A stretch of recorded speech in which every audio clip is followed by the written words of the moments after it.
उपभोक्ता के घर में बिजली ना होने की शिकायत और उसको ठीक करने की प्रक्रिया की वीडियो प्रस्तुति में आपका स्वागत है। इसे आमतौर पर नो करंट कंप्लेंट या फ्यूज कॉल कहा जाता है। बिजली न होने की या नो करंट कंप्लेंट की शिकायत दर्ज करने के लिए एक उपभोक्ता के पास 3 तरीके उपलब्ध हैं। ओएमएस सिस्टम पर ऑनलाइन रजिस्टर के द्वारा, कॉल सेंटर या शिकायत केंद्र को फोन कॉल के द्वारा, शिकायत केंद्र में व्यक्तिगत जाकर शिकायत दर्ज करना। अंततः ये सभी शिकायतें बिजली शिकायत केंद्र या सेवा केंद्र तक जाती हैं। हमारे पास कई तरह के शिकायतें आती हैं। टेलीफोन कंप्लेंट में एक उपभोक्ता टेलीफोन द्वारा अपनी शिकायत को दर्ज कराता है। यदि कोई उपभोक्ता शिकायत केंद्र में जाता है और अपनी शिकायत दर्ज कराता है तो उसे वॉक इन कंप्लेंट कहा जाता है। आउटेज मैनेजमेंट सिस्टम या ओएमएस एक ऑनलाइन शिकायत दर्ज करने का रजिस्ट्रेशन सिस्टम है। आजकल कई कंपनियों में शिकायत को दर्ज कराने के लिए व्हाट्सएप, एसएमएस जैसे विभिन्न तरीकों का उपयोग भी किया जा सकता है। यह शिकायतें विभिन्न प्रकार की होती हैं। कुछ शिकायतें इस प्रकार की होती हैं जैसे कि पूरे क्षेत्र में बिजली नहीं है, घरों में बिजली नहीं है, पुलिस या अग्निशमन विभाग से प्राप्त आपातकालीन या दुर्घटना से संबंधित शिकायतें और मीटर से जुड़ी शिकायतें। जैसे ही टेलीफोन ऑपरेटर एक शिकायत को प्राप्त करता है, वह उसे ऑनलाइन सिस्टम जैसे कि ओएमएस में एंटर कर देता है या शिकायत रजिस्टर में दर्ज करता है। फिर वह लाइनमैन को शिकायत सौंप देता है और उन्हें समस्या को सुलझाने के लिए भेज देता है। आइए अब हम जानते हैं कि टेलीफोन ऑपरेटर ओएमएस और शिकायत रजिस्टर में शिकायत को किस प्रकार दर्ज करता है। आइए अब हम वॉक इन कंप्लेंट के बारे में जानते हैं। नमस्ते, मैं एक टेलीफोन ऑपरेटर हूं। मैं आपको समझाऊंगा कि एक नो करंट कंप्लेंट पर किस तरह काम किया जाता है। जब एक उपभोक्ता एक नो करंट कंप्लेंट को दर्ज कराने के लिए हमारे पास आता है, तब हम उसकी शिकायत को रजिस्टर में दर्ज करते हैं। तदनुसार हम उपभोक्ता और शिकायत से संबंधित सारी जानकारियों को शिकायत पुस्तक में रिकॉर्ड करते हैं। फिर हम नो करंट कंप्लेंट स्लिप की एक कॉपी लाइनमैन को देते हैं। उसके बाद ड्यूटी पर उपस्थित लाइनमैन उपभोक्ता के घर या परिसर को जाता है, फॉल्ट को ठीक करता है और बिजली की सप्लाई को पुनः चालू करता है। इसे आमतौर पर अटेंड द कंप्लेंट कहा जाता है।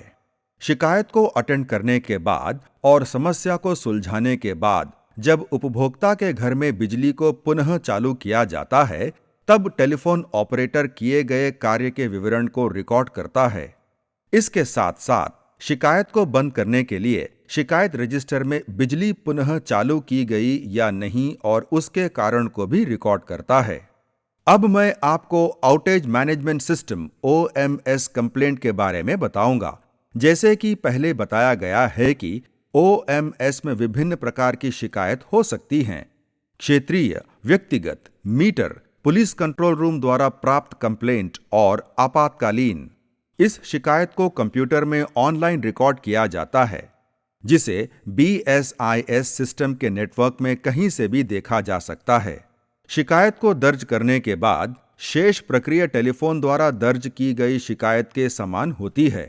शिकायत की एक कॉपी लाइनमैन को दी जाती है। फिर लाइनमैन उपभोक्ता के परिसर में जाता है और बिजली नहीं है की समस्या को सुलझाता है। उपभोक्ता की समस्या सुलझ जाने के बाद हम सिस्टम प्रणाली में विवरण को पुनः भर देते हैं और शिकायत को बंद करते हैं।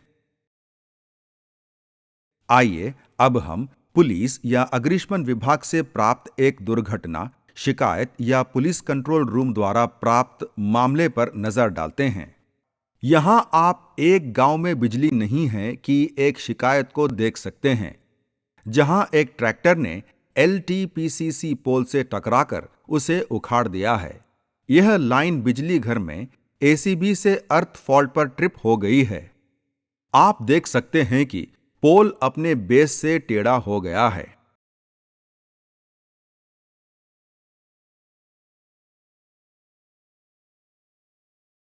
उखड़े हुए पोल में तीसरा फेस नीचे वाला कंडक्टर टूट गया है।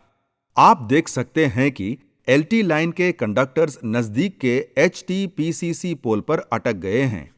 आप देख सकते हैं कि पीसीसी पोल के बेस में क्षति पहुंची है और इसमें दरार है। यह पोल अब खड़ा नहीं हो पाएगा, अतः बिजली की सप्लाई को पुनः चालू करने के लिए पोल को तुरंत बदलना अति आवश्यक है।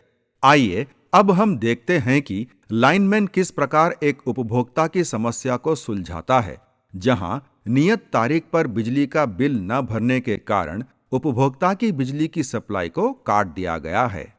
यहां क्षेत्र एक झुग्गी झोपड़ी बस्ती है। यहां काम करने की स्थितियां खतरनाक, जोखिम वाली हैं और लाइनमैन सभी सुरक्षा एहतियात का पालन कर रहा है।